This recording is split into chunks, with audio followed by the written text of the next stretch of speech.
We are absolutely connected. You know, it's like, there's no question about it to me.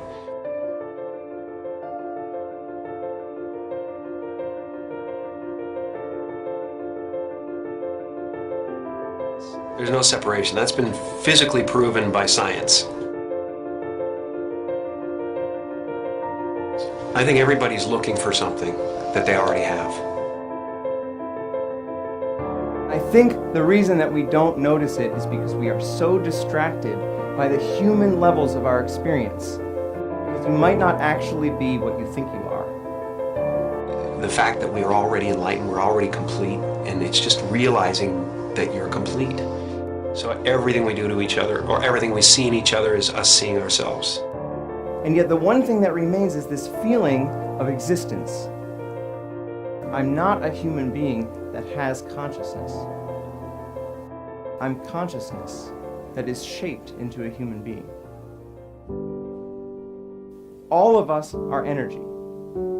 A human being is a very complex pattern of energy. I always have been that energy, and I always will be that energy. I know this conceptually. Why don't we feel it? And just like an ocean is water in motion, we can call a certain part of that ocean a wave, but it gives us the illusion that the wave is a separate entity in the ocean. But a wave is not in the ocean, a wave is the ocean. And similarly, we might not be waves. Maybe we're the ocean. Maybe all of us are energy, and we can realize that directly. All suffering is based on the illusory separation that there's an individual in the environment, that there's a person that has to survive, that this specific collection of 1,000 trillion atoms has to hold itself together. But if I realize directly that I am energy, and I realize that the body and the mind are a temporary manifestation of that energy, then I can fully accept the death of the body and mind as something that does not happen to me, because I was always energy and I always will be.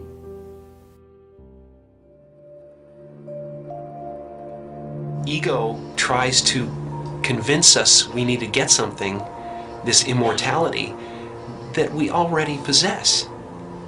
Ego is the voice in your head that says you're not as good as that other person. Maybe you need to do something else to make yourself better, to add to yourself. You know, and that's what it constantly is doing. It's trying to keep you from being you and me right now, loving this and loving this life. Once you realize you're complete, then this life and everything in it becomes a play of form, something to toy with and play with and make something good out of, and it really isn't to be worried about. It's to have fun with. You know, everyone is looking for God. And everyone is God. And that everyone is it. It's just now, what do you want to do? And once you realize that, then there's nothing you need. It's just play. You know, nothing you do is going to add anything to you. Right. And nothing you do is going to take anything away from you. So there really is nothing to do except play. And so the only moment that mattered to us was right now.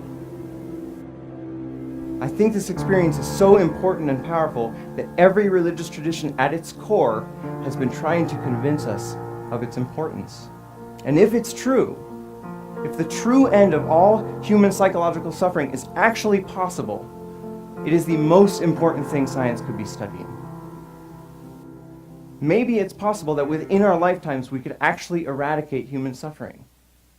And what would the world look like then if every single one of us felt complete, felt whole, and felt interconnected? When you let go of individual survival, all of your priorities change because you actually see the entire world as your body. You see the suffering of others as your own suffering, and you want to help. Maybe the one thing that keeps us from actually solving all of the other problems in the world is this persistent, flawed thought that we are separate from the world. And maybe it's time we change our minds.